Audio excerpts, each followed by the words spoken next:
Hi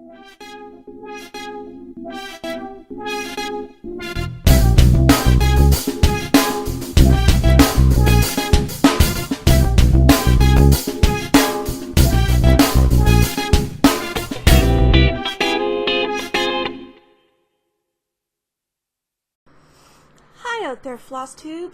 How are you? I'm doing okay. Yeah, I thought that I would just pop on quickly to show you what I've got here. I've finished my SAL, the first 2 installments for the Caterpillar Cross Stitch Adventure Awaits. So that's done. So now I get to wait until the 22nd and start on it some more.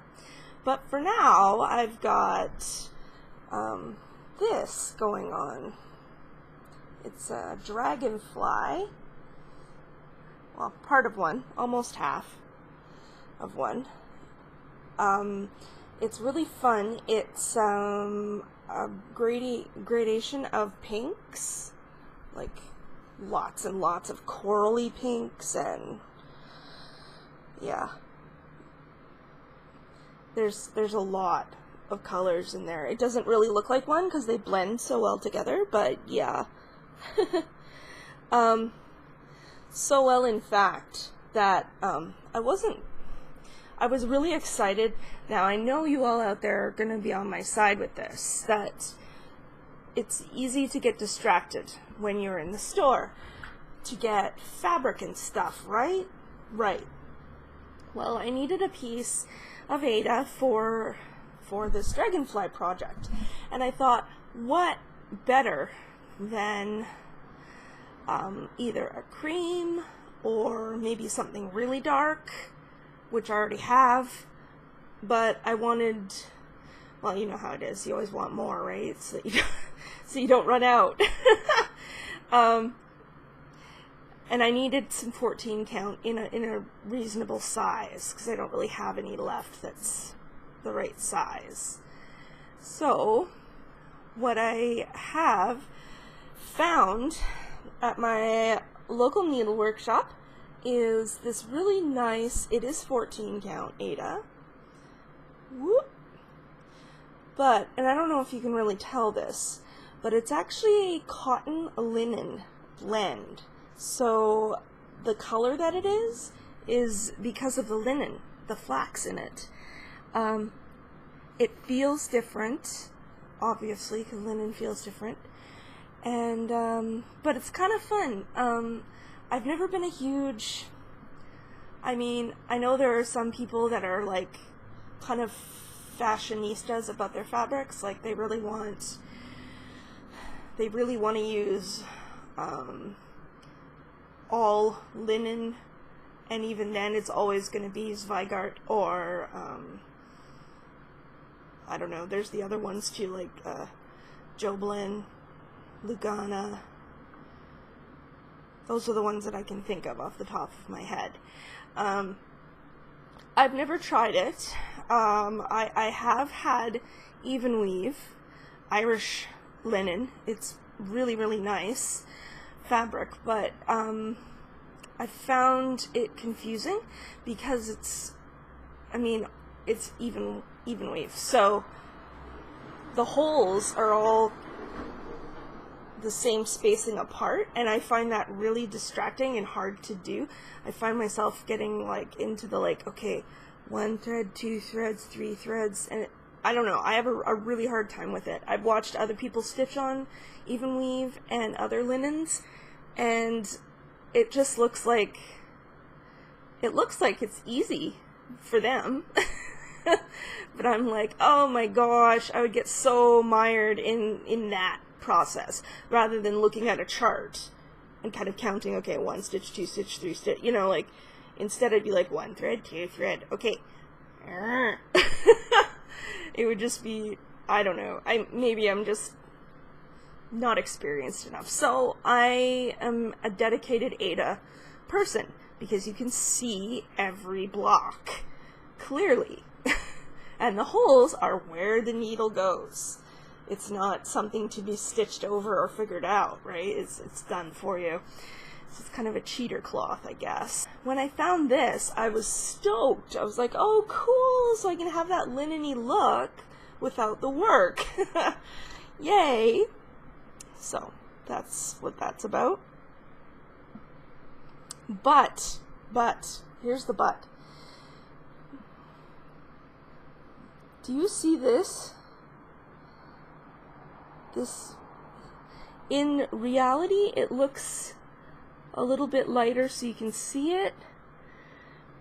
But this is ecru that I've stitched in here. And it blends a little bit with the fabric itself. So that's the only sort of problem with it. Now, the outline of this dragonfly and the dragonfly wing is actually done, I've done it in 2 different variegated flosses that I already had.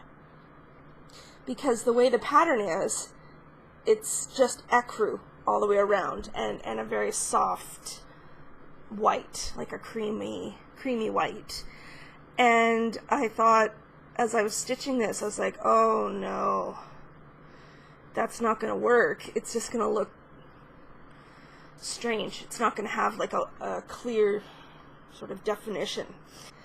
Because this is full coverage in here. Like, there's nothing open. It's just covered up. But yeah, I think it'll work out fine. I'm not worried about it, but that addition of those 2 variegated flosses really, I think, helps. Plus, as you know, if you know me at all, you know that I can't do a pattern completely as it's called for. I'm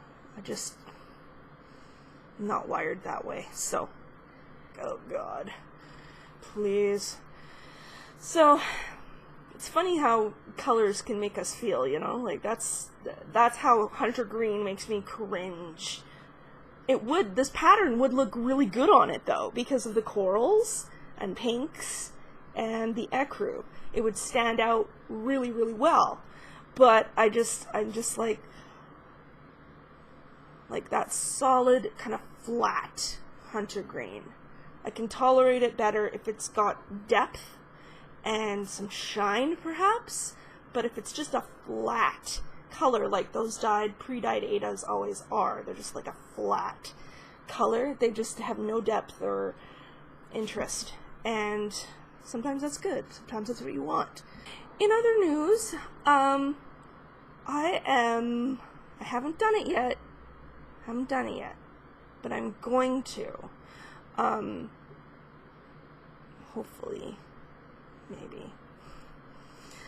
My husband's very supportive, and he's like the nicest person for someone like me to be married to, because he's really understanding of the fact that if I don't have busy hands with my hobbies, my stuff that I like to do, like dye fabric, stitch fabric, quilt fabric, I eventually do go nuts and kind of lose my mind. So he sees it as a good investment for me to spend money on, within reason, on art.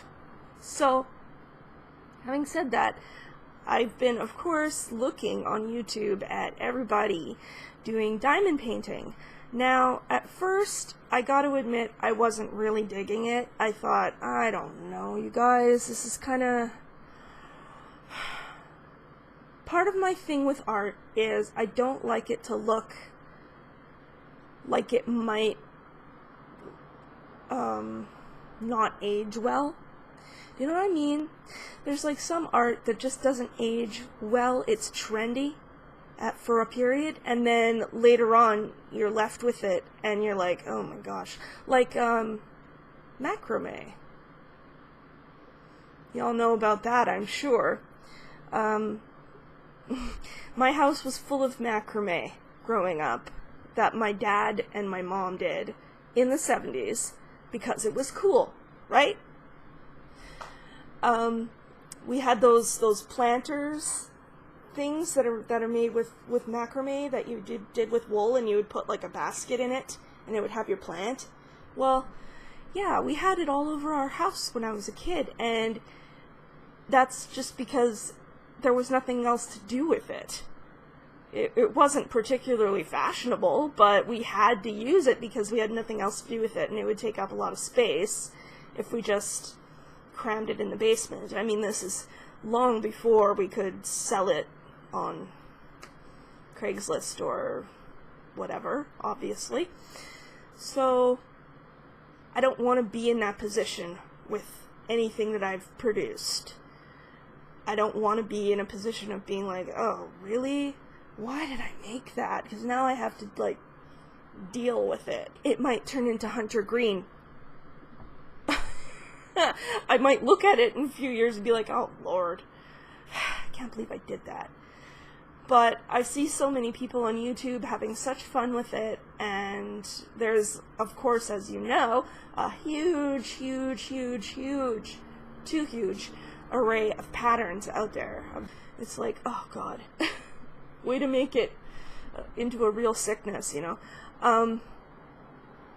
And yeah, I just thought to myself, if I was to do it, I would need to make sure that it wasn't going to look kitschy, and not kitsch in a good way, but kitsch in a bad way. You know, there's the difference there. There's like the really tacky and the really kind of hilarious, like hilarious kitsch that is comical, like velvet Elvis paintings. Like, it's silly and it's kitschy and, you know, it's dumb, but it's kind of hilarious too. And I really don't want something I spend hours and hours and hours doing to, you know, be just another piece of junk in a few years. I really would be destroyed if that happened. I mean, if it happens, I guess. So that's why I haven't jumped on the bandwagon just head first like I typically do. I might order one, but it's gotta be subject matter that is kind of classic. So I thought something that I wouldn't mind looking at sparkly for an indefinite period. So people that come to mind instantly when I think of glitz are people like Michael Jackson. Hi, he was like known for wearing glittery stuff. And the other person that I just have always admired, and just like Michael, it's a tragedy that the world lost him when we did, but Freddie Mercury, fantastic. If you don't listen to Queen very much, or Freddie, give it a try, because it's not all Bohemian Rhapsody and stuff, even though that's a really, really important song in the rock and roll canon. A major tragedy that he passed away from AIDS 27 years ago already. I remember when he died, and it was so sad. It was sad. I was just a kid, but I remember it, and it was a sad occasion, to say the least. I joined a couple of diamond painting Facebook groups, and I noticed, I asked around, I was like, well, I asked a few questions for somebody getting into it. How big would your first project be? You know, that kind of stuff.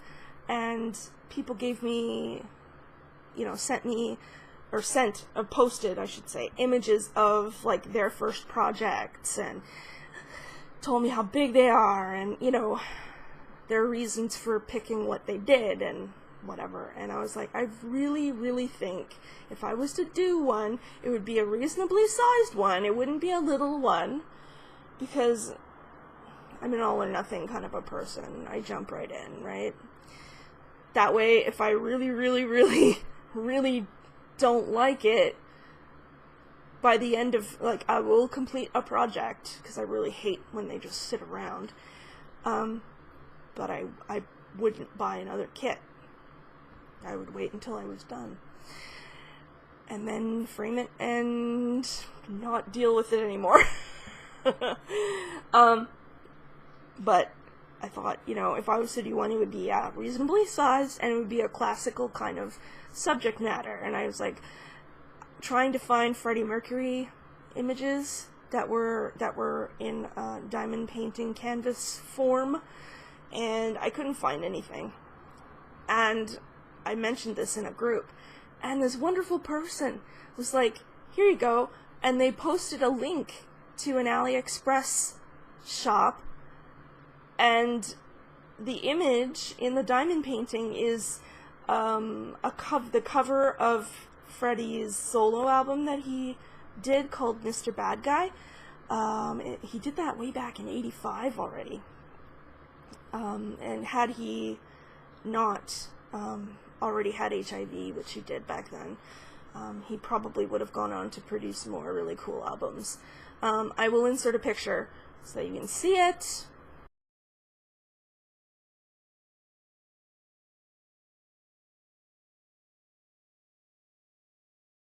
I think it's pretty sweet. With the glasses and just his pose and the big mustache, and it was just he was so cool. He was so cool. I just really like him. Anyway, so I showed my husband. I'm like, look, it's Freddie. Oh man, and he's like, I know you're gonna buy it, aren't you? And I was like, maybe. When you get paid. And he's like, alright. So I think I'm gonna get it. I saved the link and everything, so I'm gonna get it. And I'm gonna give it a try. And I promise, when it gets here, I will unbox it and I will show you. And, yeah, I'll show you the unboxing itself, and then I will do an inventory, as is customary with these things, and see how I feel about it. I really hope I like it. It would be fun to have another avenue of creativity, but yeah, that was a long kind of talk, but anyway, thank you for listening. And if you made it this far in the video, please be sure to leave a like, and if you want to see this channel grow and thrive, press that button, like and subscribe. I'll see you next time. I'm out.